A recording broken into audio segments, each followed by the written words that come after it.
الحمد لله رب العالمين والصلاة والسلام على سيدنا محمد وعلى آله وصحابته أجمعين.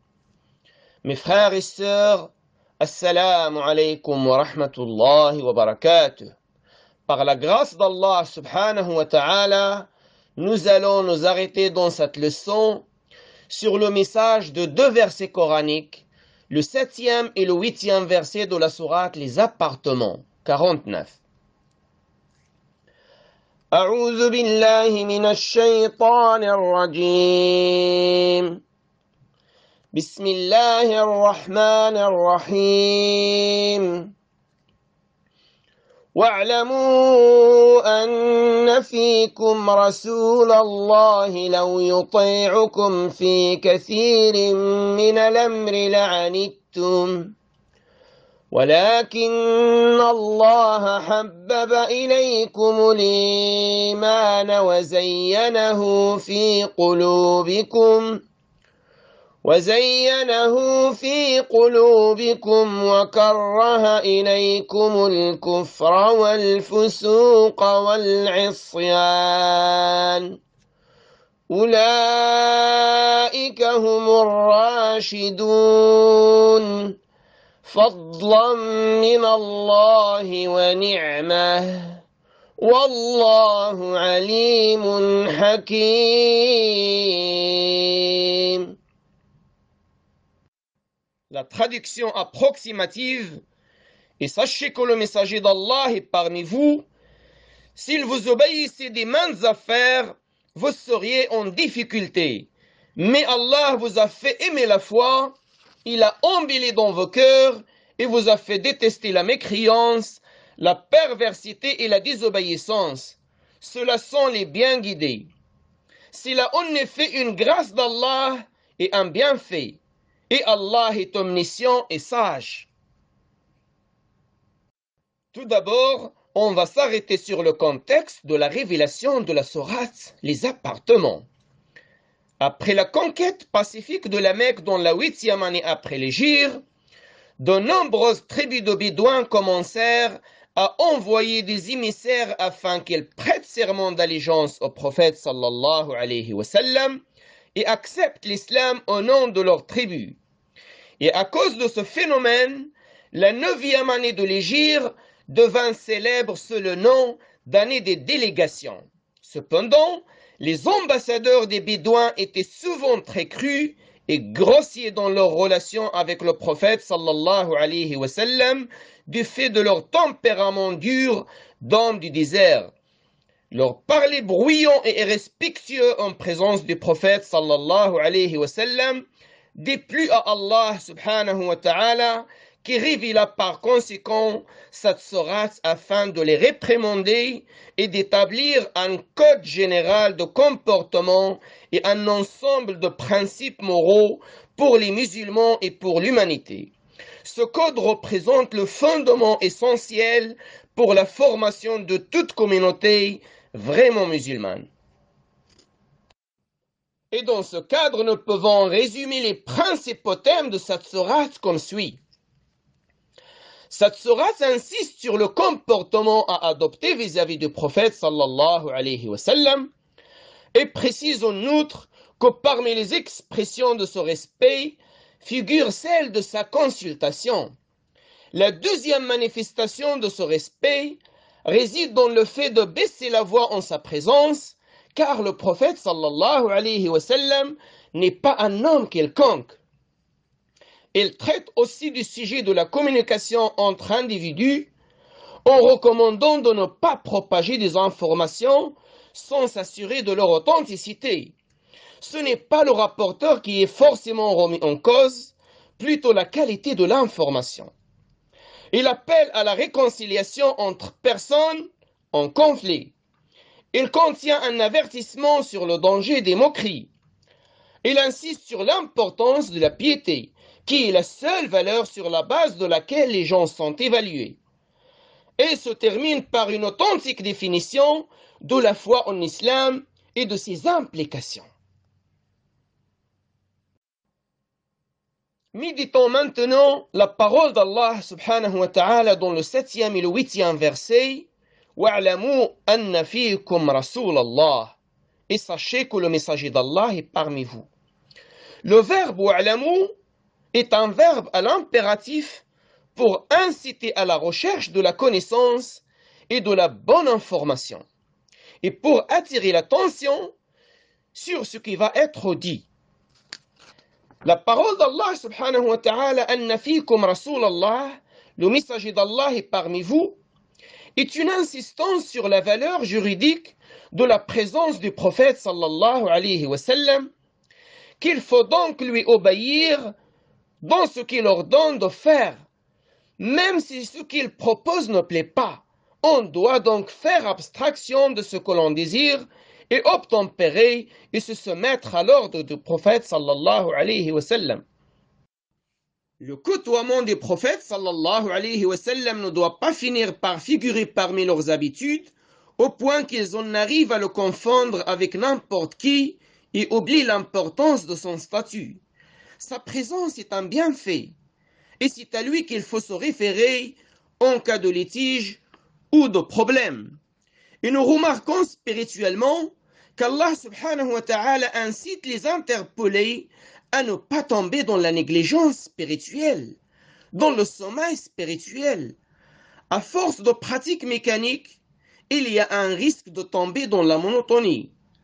Alors que la prière, pour la citer comme exemple, nécessite la présence de l'esprit, du cœur et d'une réflexion profonde. Ce procédé est l'une des formes de l'éloquence arabe qui a pour but de faire réfléchir les hommes sur leurs attitudes et leur négligence, qu'on appelle al-ghafla. Et grâce à cela, nous pouvons comprendre la parole d'Allah subhanahu wa ta'ala. لَوْ يُطِيعُكُمْ فِي كَثِيرٍ مِنَ الْأَمْرِ لَعَنِتُّمْ. S'il vous obéissait dans maintes affaires, vous seriez en difficulté. Que l'obéissance dans ce contexte est au niveau législatif et non au niveau de la personne physique du prophète sallallahu alayhi wa sallam. Donc le sens serait du fait que le prophète sallallahu alayhi wa sallam est le législateur, il n'a pas à obéir à vos désirs. On remarque que le verbe est au présent, yuti'ukum, alors que la particule law s'utilise avec un verbe au passé, la'anittum, et signifie la condition dans le passé. C'est là encore un exemple de l'éloquence coranique qui s'exprime, car en effet, si cette condition a existé dans le passé, elle existe encore dans le présent et continuera d'exister dans le futur. Là où ici exprime la continuité. كثير من الأمر لعنتم. Il désirait qu'à chaque fois qu'il se présenterait, l'action du prophète sallallahu alayhi wa sallam répondrait à leurs sollicitations. Mais la permanence d'une telle situation aurait eu pour résultat une déstabilisation et un déséquilibre qui aurait engendré de graves difficultés. La'anittum. Donc, ils auraient eu à subir les conséquences aussi bien dans les ci-bas que dans l'au-delà. La parole d'Allah subhanahu wa ta'ala, وَلَكِنَّ اللَّهَ حَبَّبَ إِلَيْكُمُ الْإِيمَانِ. Mais Allah vous a fait aimer la foi. C'est une restriction montrant que tout ce que le prophète sallallahu alayhi wa sallam ordonne de faire, même si cela ne correspond pas à nos désirs, il ne peut en résulter que du bien. Habbaba, faire aimer, en raison du fait que vous ayez répondu au message du prophète sallallahu alayhi wa sallam, Dieu vous a fait aimer ce message, car Allah exige de vous l'amour pour cette religion. Al-Iman, la foi. Ici, le terme Al-Iman signifie la religion de l'islam dans sa globalité et avec toutes ses règles, et non le dogme uniquement. Et ce rappel de l'islam a pour but de nous inciter à exprimer une soumission totale à Allah et à son prophète Muhammad sallallahu alayhi wa sallam. Et le sens général de ce verset est donc le suivant. Dieu vous a fait aimer l'islam comme religion. Et dans ce sens, le prophète sallallahu alayhi wa sallam nous a dit, il a vraiment goûté la saveur de la foi, celui qui est content qu'Allah est son Seigneur, et que l'islam est sa religion, et que Muhammad sallallahu alayhi wa sallam est son prophète et son messager. Et la parole d'Allah subhanahu wa ta'ala, وَزَيَّنَهُ فِي قُلُوبِكُمْ وَكَرَّهَ إِلَيْكُمُ الْكُفْرَ وَالْفُسُوقَ وَالْعِصْيَانَ أُولَئِكَ هُمُ الرَّاشِدُونَ فَضْلًا مِنَ اللَّهِ وَنِعْمَةً وَاللَّهُ عَلِيمٌ حَكِيمٌ. Mais Allah vous a fait aimer la foi, il a embelli dans vos cœurs et vous a fait détester la mécréance, la perversité et la désobéissance. Ceux-là sont les bien dirigés. Allah subhanahu wa ta'ala ne s'est pas limité à faire aimer la foi à ceux qui ont déclaré leur adhésion, mais a mis dans leur cœur une attirance vers elle, de façon à ce qu'elle soit acceptée sans difficulté. Et pour montrer l'importance de cette foi, chez ceux qui adhèrent, Dieu fait allusion à la mécréance sous ses différentes formes en rapport à certains comportements de la période pré-islamique. Le but de cette allusion est d'avertir les croyants que la remise en cause des ordres du prophète sallallahu alayhi wa sallam est une pratique qui n'est pas digne de ceux qui ont la foi et qui se déclarent croyants. Les vrais croyants considèrent la foi comme la chose la plus chère pour eux. Et ceci est un bienfait d'Allah subhanahu wa ta'ala. En effet, comment prétendre acquérir une foi chère à nos yeux et remettre en cause par ailleurs les ordres du prophète sallallahu alayhi wa sallam, alors que Dieu nous a fait détester tout ce qui est mécréance et désobéissance. C'est donc une mise en garde indirecte pour prévenir contre une telle façon de penser, car un tel comportement n'est pas digne. C'est une comparaison par laquelle Allah subhanahu wa ta'ala décrit la fermeté de la foi des vrais croyants. Ils sont fermement droits dans leurs convictions. Ainsi, celui qui agit conformément à sa foi et évite les interdictions fait partie des gens de la droiture. Et la parole d'Allah subhanahu wa ta'ala, فَضْلًا مِنَ اللَّهِ وَنِعْمَةً وَاللَّهُ عَلِيمٌ حَكِيمٌ, c'est là en effet une grâce d'Allah et un bienfait. Allah est omniscient et sage. Rappelons que la foi est un bienfait d'Allah subhanahu wa ta'ala, ainsi que son embellissement dans le cœur est un bienfait d'Allah subhanahu wa ta'ala.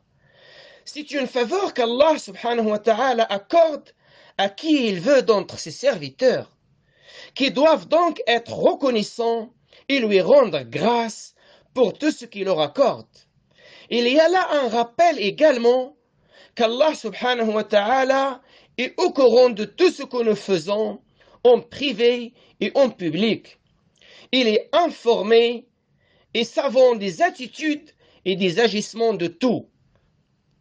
Cette science divine est toute sagesse, et ceci est une preuve supplémentaire de sa magnificence et de sa sagesse suprême. De même, Allah subhanahu wa ta'ala est le seul informé de ceux qui méritent sa guidance et sa grâce. Il est sage dans toutes ses décisions, dans sa création et dans ses décrets.